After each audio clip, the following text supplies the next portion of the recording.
नजमुल साकिब साहब, एक भूख हड़ताल की थी महात्मा गांधी ने और उन्होंने की थी ब्रिटिश राज के ख़िलाफ़, ज़ाहिर है सिविल लिबर्टीज़ के लिए की थी, मुल्क को आज़ादी दिलाने के लिए की थी, सियासी और कुछ सोशल पॉलिटिकल रिफॉर्म्स के लिए की थी। आपको लगता है कि बानी तहरीक इंसाफ की भूख हड़ताल के पीछे भी इतना ही वसी तर मफाद, कौमी मफाद, अवामी मफाद है?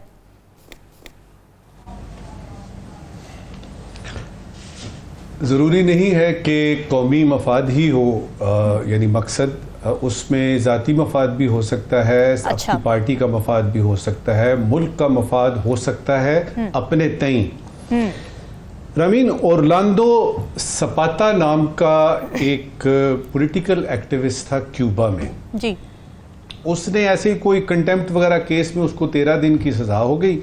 13 दिन से वो बाहर निकला, जब आया तो उसने कोई नाफरमानी टाइप, कोई डिसोबीडियंस टाइप चीज़ें शुरू कर दी और हुकूमत के खिलाफ बात शुरू कर दी। ये वो वक्त है जबकि फिदेल कास्त्रो जो कि पिछले 50-60 साल से हुक्मरान था, वो बाकायदा तौर पे मौजूद था, तो बड़ा मुश्किल था किसी का आवाज़ निकालना और बात करना।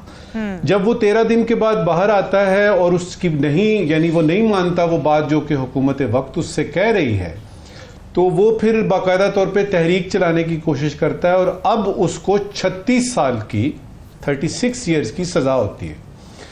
उसी सजा के दौरान वो 80 दिन के लिए भूख हड़ताल में चला जाता है। कहता है जी मेरे पास टीवी नहीं है, मेरे पास फोन नहीं है जी। और मेरे पास स्टोव नहीं है। ये जो आपने खान साहब का गिनाया ना, सलूक नहीं ठीक, मुलाकात की इजाजत नहीं है, केसेस नहीं लग रहे, तो इस तरह के उसने 3 बताए। और उसके बाद ये हुआ कि 42 साल की उम्र में 2010 में इत्तेफाक से मैं उस वक्त उसी मुल्क में था, क्यूबा में, उसकी डेथ हो जाती है। अब ये कि वो तो था, एक डिक्टेटरशिप थी, एक ऐसा हिसाब किताब था जिसपे कि आप चू नहीं कर सकते, चरान तो दूर की बात है।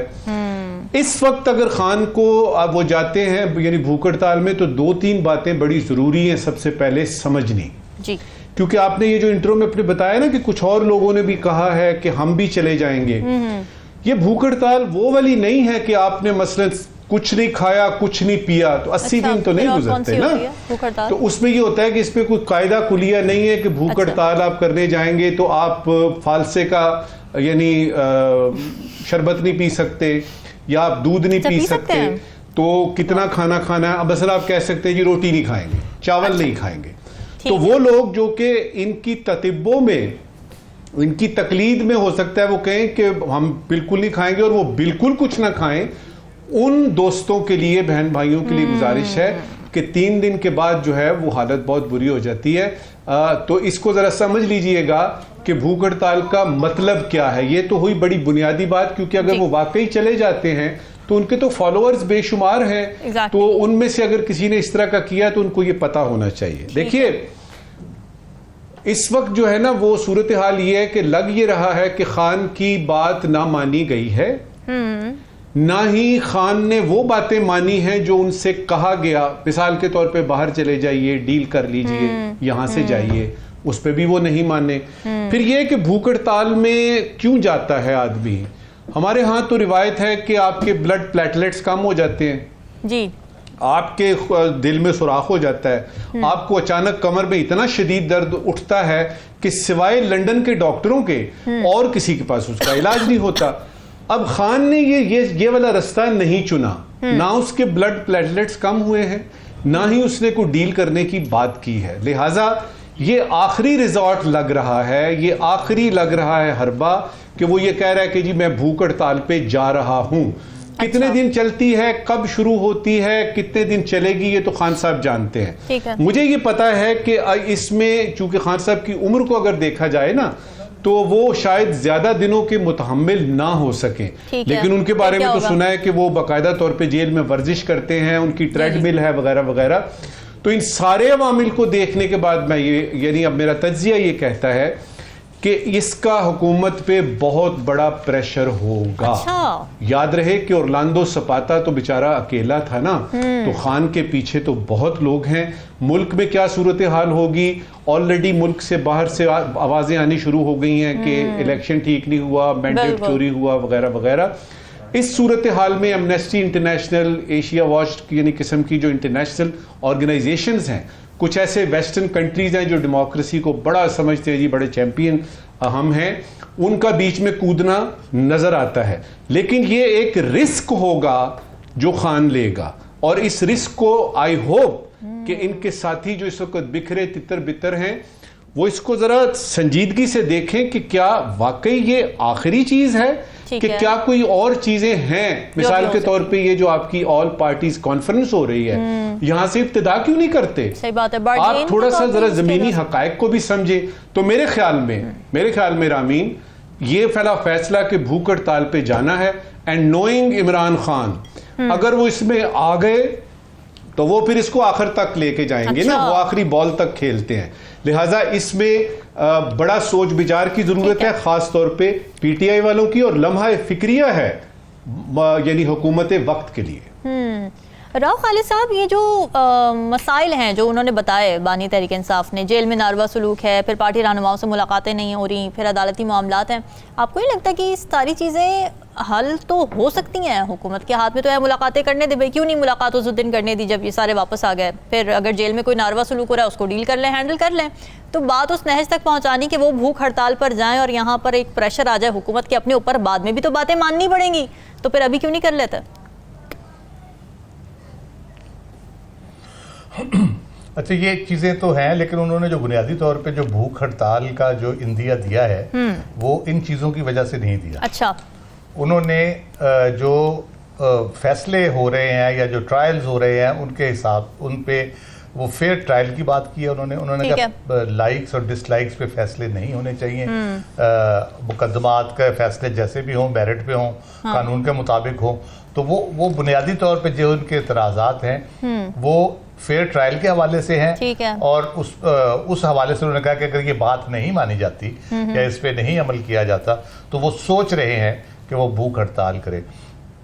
बाकी जो चीज़ें हैं उनके, जो बाकी जिन हालात से वो गुजर रहे हैं, मुल्क में डिक्टेटरशिप तो नहीं है, लेकिन जब मैं अभी देख रहा था, भुट्टो साहब जब जेल में थे, इसी जेल में थे, लेकिन वो और जगह पे होती थी, डेथ सेल में भी थे, वो सारी मुझे इतनी सिमिलैरिटीज उसमें नजर आई, तो मुझे यानी हैरत हुई कि डिक्टेटरशिप को हम ताना देते हैं कि जी डिक्टेटर इस तरह करते हैं, डिक्टेटर उस तरह करते हैं।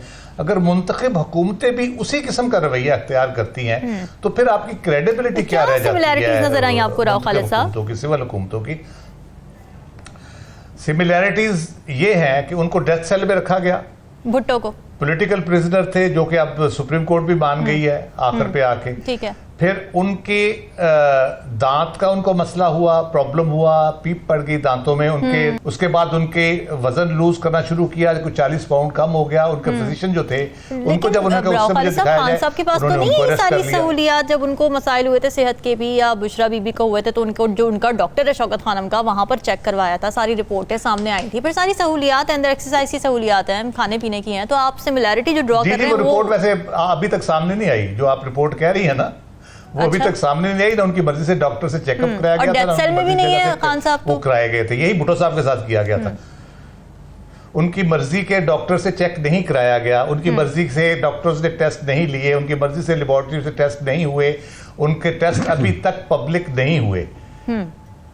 तो ये मैं बिल्कुल आपको फैक्ट बता रहा हूँ, और साकिब बशीर इसकी तायद करेंगे। वो इतना अरसा शोर मचाते रहे हैं कि जी ये थे, एक वो कादर पटेल साहब ने एक पब्लिक किया था टेस्ट, अगर आपको याद हो, उन्होंने कहा था कि जी उनके वो यूरिन के टेस्ट से तो फलां असरात मिले और इस किस्म की उन्होंने बात की थी। तो इस किस्म के वो हुए थे सारी चीजें। अच्छा। तो बात यह है कि उन्होंने वो टेस्ट कराना चाहते हैं। भुट्टो साहब ने कहा मुझे हॉस्पिटल ले जाएं, अगर आपको लगता है मैं फरार हो जाऊंगा तो मैं इस मुल्क के लोगों को छोड़ के नहीं जाऊंगा कभी भी, मेरा मरना जीना यहाँ पे है, मैंने कहीं नहीं जाना, मैंने यहीं रहना है। तो आप उसके इर्द गिर्द जो भी सिक्योरिटी आप लगाना चाहते हैं, तो वो इस किस्म की वो उन्होंने काफी, उनका खत एक बाकायदा इस पे आया था जिसमें उन्होंने पूरा बताया।